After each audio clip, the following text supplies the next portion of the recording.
Again, before you proceed, make sure that you have connected the shoulder seams. Prepared the collar and ironed it to make it flat and crisp. Snip the notches in the center of the back neck and collar, and stay stitch the curved edges. Here's a tip: iron the shoulder seams open to make it easier for you to sew later on.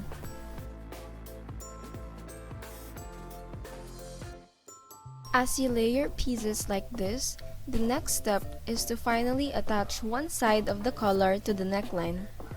While making sure that the notches align with each other, pin the right side of the collar to the right side of the back neck like so.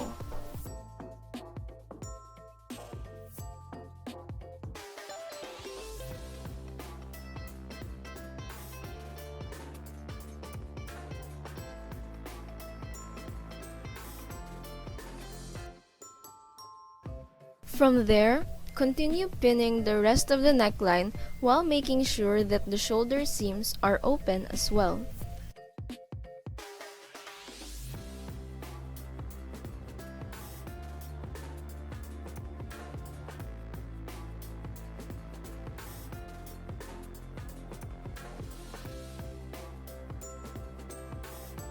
Baste the pieces that you pin together using a running stitch.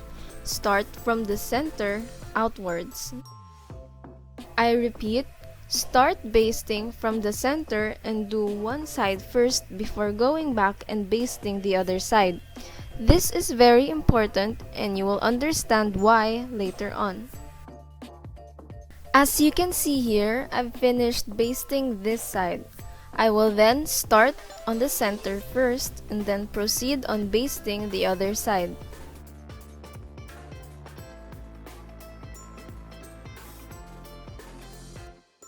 If you look at the markings, there are two parallel lines on the placket that indicate the area for the button lap.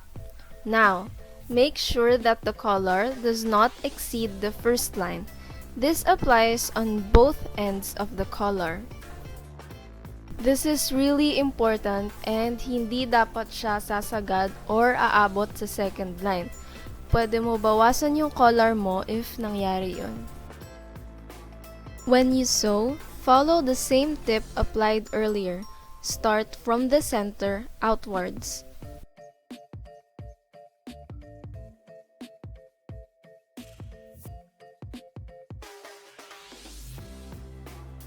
After that, make sure na walang puckers or ipit sa tinahian mo. If meron man, pwede mong tastasin yung part na yun, ayusin, tapos pasadahan ulit. Then, you can start removing the basting stitches. At this point, this is how your work is supposed to look like. The next step is to fold the placket following the second marking or line that I mentioned earlier.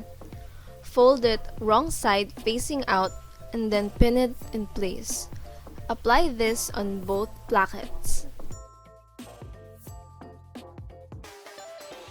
In pinning the upper part, align it to the neckline like so.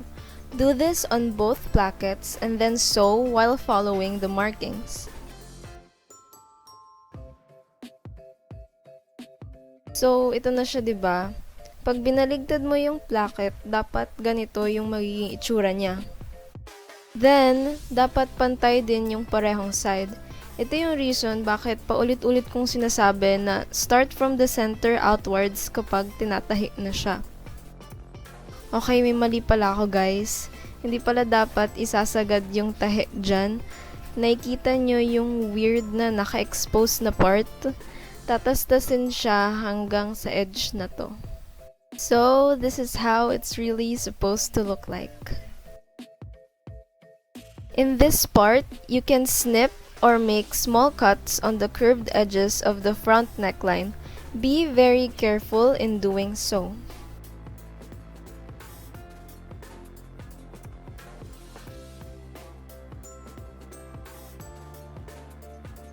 Iron to flatten the placket and collar and make them crisp. This will also greatly help you in proceeding to the next steps.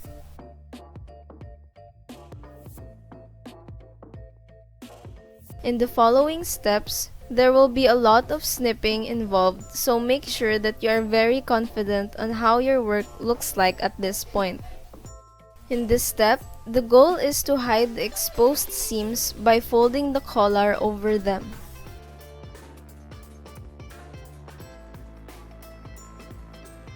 The corners are very tricky to flatten and hide at the same time, so you may snip on the allowance a few times here.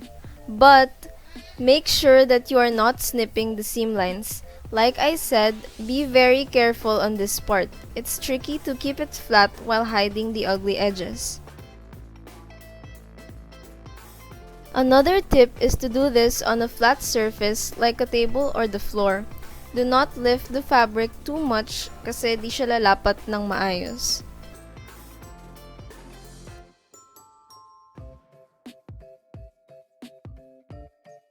Apply basting stitches.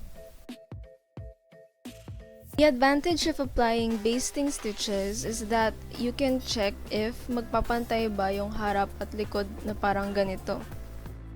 At this point, pwede mo na makita kung paano lalapat yung collar pag hinanger or sinuot mo. And then, sew again, starting from the center outwards.